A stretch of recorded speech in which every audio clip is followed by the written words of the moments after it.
Mheshimiwa, nashukuru kwa nafasi ya kipekee nimepata bahati mimi ya kumuita mwanamama pekee anayegombea nafasi hii ya mwenyekiti wa Baraza la Vijana Taifa, na nafikiri Godfrey ameacha makusudi nafasi hii kwa sababu anajua sisi wazee umri uliotangulia tuna hekima zaidi kuwaita wanawake kuliko vijana Gen Z.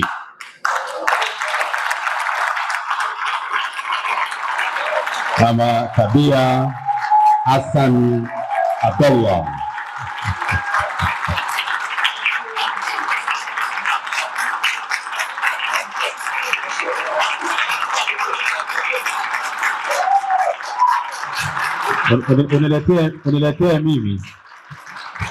Uniletee mimi maswali.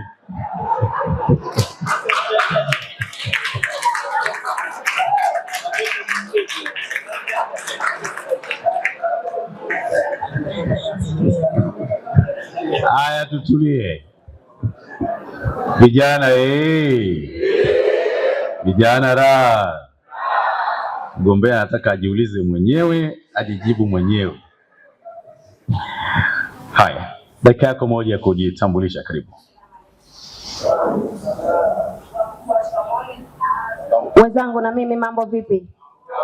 Kwa majina naitwa Tabia Hassan Abdallah, ni miongoni mwa vijana ambao tumechukua nafasi ya mwenyekiti Baraza la Vijana Taifa, lakini pia mimi ni kijana mzalendo sana. Katika hii nafasi yangu moja, naomba niitumie hivi. Kwanza tujipongeze wanawake wote ambao tuko hapa, kwa sababu wanawake tumekuwa mstari wa mbele katika kuziendea fursa. Lakini pia kipekee naomba pia nimpongeze MC wetu Raifa, kijana mwenzetu pale, hakuwa mstari wa nyuma.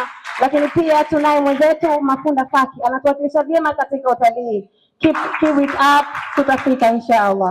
Naam. Asante mama, asante. Swali lako la kwanza sawa na nambari 5 kwa upande wa judges. Mikakati ipi ya kuongeza ujuzi wa kazi kwa vijana? Mikakati ipi ya kuongeza ujuzi wa kazi kwa vijana? Karibu. Shukran sana.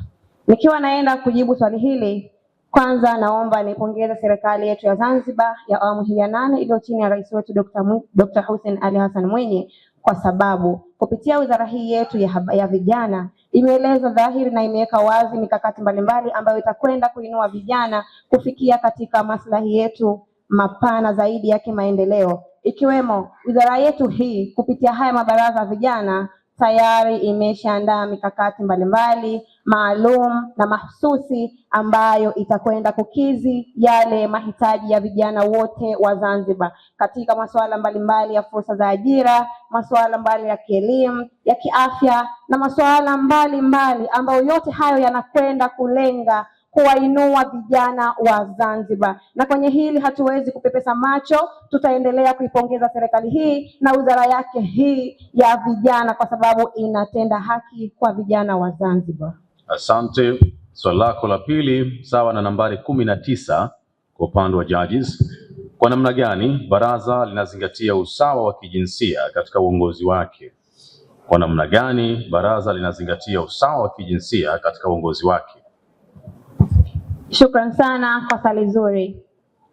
Kwanza naomba niendelee tena kuipongeza hii wizara yetu kwenye swala hili zima la jinsia. Kupitia hili baraza la vijana tumepewa kipaumbele vijana wa jinsia zote, na wala haijaweka makundi kwamba jinsia ya kiume ina haki ya kwenda mpaka kwenye nafasi fulani na jinsia ya kike inaweza kusogea mpaka nafasi fulani na fulani, hapo ndo kikomo chake.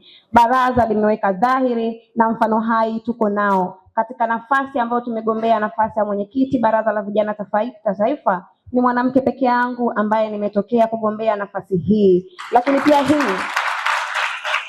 inatuonesha kwamba bado tu sisi vijana tuna hofu kuenda katika ngazi hizi kubwa za maamuzi. Baraza letu ni watolee wasiwasi, halijaweka kikomo kwa kijana wa jinsia yoyote. Ukijiona unaweza, ukijiona unafiti na ukijiona umejitathmini kama ambavyo mimi nimejitathmini, basi unakaribishwa muda wowote kuchukua fomu kugombea nafasi yoyote ile ya uongozi ndani ya baraza la vijana, lakini na serikali kwa ujumla.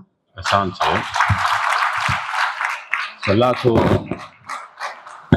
Swali lako nambari 3 sawa na nambari 6 kwa upande wa judges. Diplomasia ya vijana ina umuhimu gani katika maendeleo ya taifa? diplomasia ya vijana ina umuhimu gani katika maendeleo ya taifa? Shukran sana. Kwanza, tunapoenda kwa upande wa diplomasia, tunaona kwamba hili ni jambo baba au mama ndani ya nchi yetu na ndani ya taifa letu, na tunapaswa kama vijana tuhakikishe ama tujiandae tunakwenda kutambua namna gani tunatakiwa kuwajibika katika masuala haya ya kidiplomasia, lakini vile vile tunatakiwa kuweza kuwa mstari wa mbele kufuatilia masuala mbalimbali ambayo yanahusisha haya masuala ya kidiplomasia. Na tukifanya hivyo, vijana wenzangu, ninaamini tutaweza kuvuka na tutaweza kufika mbali, kwa sababu tunaona marais wetu wanavyoitumia vizuri hii diplomasia ndani ya nchi yetu. Shukran. Asante sana Bi Tabia, nakushukuru sana. Naweza kwenda kuketi.